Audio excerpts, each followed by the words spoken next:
দীঘায় এসে চা তৈরি করে সকলকে চা খাইয়েছিলেন মুখ্যমন্ত্রী, সেই স্মৃতি আগলে এখনও রয়েছেন পরিমল। সালটা 2018। দীঘায় এসে চা তৈরি করে সকলকে চা খাইয়েছিলেন মুখ্যমন্ত্রী, সেই স্মৃতি আগলে এখনও রয়েছেন পরিমল বাবু। পূর্ব মেদিনীপুর জেলার দীঘায় জগন্নাথ মন্দির উদ্বোধনে আবার এসেছেন মুখ্যমন্ত্রী মমতা বন্দ্যোপাধ্যায়। তার স্মৃতি আগলে এখনও রয়েছেন তিনি। মুখ্যমন্ত্রী চা তৈরি করা এবং চা পরিবেশন করার ছবি এখনও বাঁধিয়ে রেখেছেন তিনি।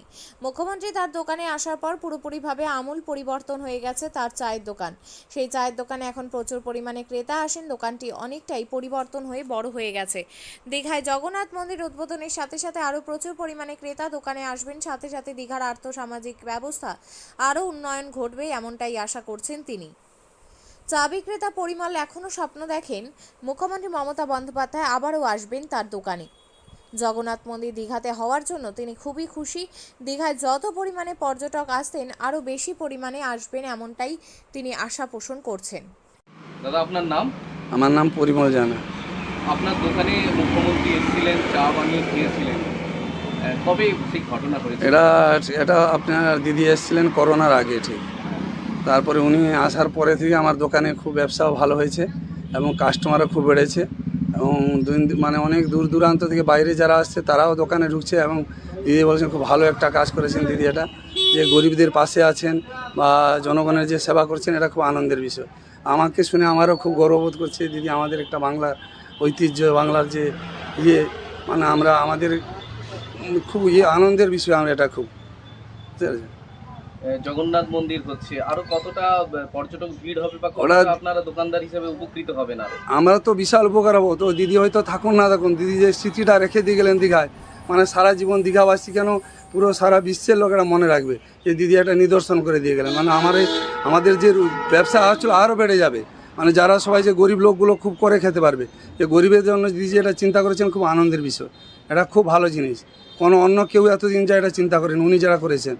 আর উনি চলে গেলে, উনি তো আমাদের বাংলার মা। মানে আমাদের মুখে যে অন্ন দিচ্ছেন, আমরা আজকে খেয়ে পরে যাচ্ছি উনারই দয়ায়। উনি যে না থাকলে কত সন্তানহারা হয়ে যাবে, সে সবাই একমাত্র ঈশ্বরই জানে, অন্য কেউ নয়। মুখ্যমন্ত্রীকে কি বলেছিলেন আপনি? আমি দিদির হাত ধরে কেঁদে বলেছিলাম, দেখুন আমি তো আমার কিছু নেই দাদা, জমি জায়গা কিছু নেই, এই দোকানটুকু সম্বল, এটাই করে খাই। আমার দুটো মেয়ে। আর আমি বলেছিলাম দিদি আমাকে একটা ছোট্ট দোকান দিয়ে যান, যাতে স্টল একটা দিয়ে যান, আমি করে খেতে পাই। আমার তো স্টল কেনার মতনও টাকা পয়সা নেই, এটা কী করে খাবো? ও দিদি বলেন ঠিক আছে, আমি এটা পরে চেষ্টা করব। আজ পর্যন্ত পাইনি, কখন কি তুলে দেবে সরকারি জায়গা এবং কী করে সংসার বাঁচাবো, এটা আমি খুব চিন্তায় আছি। আর অন্য কিছু না, উনি তো এদিক দিয়ে গেছেন, তাকে দেখে আমি তো ওনার মানে প্রতীক্ষায় আছি যে কোনোদিন যদি দিদি আমার প্রতি যদি কোনো সুবিধা মানে দয়া হয়, যে গরিব ছেলেটা হয়তো কোনোদিন ওনার কাছে আমি চিরকৃতজ্ঞ থাকবো। উনি আমার মানে ছেলের মুখে দুটো অন্ন উনি তুলে দেবেন, উনি আমার মা। আর ওইটা যদি আমি না পারি, কারণ আমার পুরো ফ্যামিলিটা মারা যাবে পুরো। দিদির ছবি আপনি টাঙিয়ে রেখেছেন এখানে, ওরা স্মৃতি হিসাবে রেখেছি। দিদি এটা এসেছেন এবং দিদিকে আমি চিরদিনই ভালোবাসি, এটা সেই হিসাবে দিদির পুজো করছি। এটা আছে, দিদি যদি কিছু দয়া টয়া করেন, আমি যদি দুটো মুখে অন্ন তুলে দিতে পারেন, এটা আমার উপকৃত হব। সবাই আমাকে জিজ্ঞেস করে দিদি তোমাকে কি উনি কিছু দেয়নি, দিদি আশ্বাস দিয়ে গেছেন। যে আপনার নাম? নওশাদ খান। এখানে মুখ্যমন্ত্রী চা খেতে এসেছিলেন এই দোকানে, আপনারা কি প্রায় আসেন এই দোকানে? হ্যাঁ, প্রায় আমরা আসি। কলকাতা থেকে অনেক লোক, এখানে অনেক টুরিস্ট আসে, জিজ্ঞেস করে মুখে দেখি, ফটো দেখে মুখ্যমন্ত্রী এখানে আসছিলেন। আর ওরা খুব মানে আনন্দ পায়। আমরা বি এখানে আসি, চা খেয়ে দাদার সঙ্গে আলাপ করি, খুব আনন্দ পাই। আর প্রায় মুখ্যমন্ত্রীকে টুরিস্টরা দেখে খুব খুশি হয়, মুখ্যমন্ত্রীর ছবি এখানে দেখে। আপনিও কি মুরগি প্রতিপালন করে আর্থিক লাভের মুখ দেখতে চান? হরেক রকম প্রজাতির মুরগির শাবক লালন পালন করে বিক্রয় করে লাভবান হতে পারবেন খুব সহজেই। তাহলে আর চিন্তা নেই, আপনার জন্য প্রচেষ্টা নিয়ে এসেছে সেই সুযোগ। একই ফার্মে হরেক রকম প্রজাতির মুরগি পেয়ে যাবেন এখানে রয়েছে করকনাথ মুরগি, এছাড়াও আছে গিনি, ফ্রিগেল, টার্কি দেশি, এছাড়াও কোয়েল মুরগির শাবক পাইকারি এবং খুচরো বিক্রয় করা হয়। যারা মুরগি পালন করে লাভবান হতে চান তাদের সকলকে আহ্বান জানাই আমরা। আজই চলে আসুন আমাদের প্রতিষ্ঠানে। আমাদের ঠিকানা মহারাজাহাট, রায়গঞ্জ, উত্তর দিনাজপুর।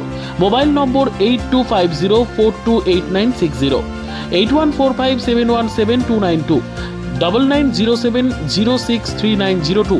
শিক্ষাই জাতির মেরুদণ্ড।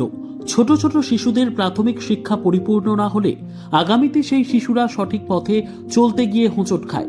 শিশুদের এই শিক্ষার প্রয়োজনীয়তাকে সামনে রেখেই গত 1 বছর ধরে পরিষেবা দিয়ে চলেছে জিনিয়াস এডুকেয়ার একাডেমি। শিশুদের অত্যাধুনিক শিক্ষায় শিক্ষিত করে তোলার একমাত্র বিশ্বস্ত প্রতিষ্ঠান এই একাডেমি। এখানে অভিজ্ঞ শিক্ষক শিক্ষিকা দ্বারা যত্ন সহকারে মাতৃভাষা বাংলা মাধ্যমে পড়ুয়াদের শিক্ষা দেওয়া হয়। একেবারে খেলার ছলে বিনোদনমূলকভাবে বাচ্চাদের এখানে পাঠ দেওয়া হয়। পড়াশোনার পাশাপাশি বাচ্চাদের বিনোদনের ব্যবস্থাও রয়েছে এখানে। তাই আপনার বাচ্চাকে ছোট থেকে অভিনব শিক্ষায় শিক্ষিত করে মানুষের মতো মানুষ করে তুলতে হলে এই শিক্ষা প্রতিষ্ঠানের উপরে ভরসা করতেই হবে। আমাদের ঠিকানা জিনিয়াস এডুকেয়ার একাডেমি, স্থান ঘুঘুডাঙ্গা মোড়, পোস্ট ভূপালপুর, রায়গঞ্জ, উত্তর দিনাজপুর। মোবাইল নম্বর 9563630109 অথবা 7029042308।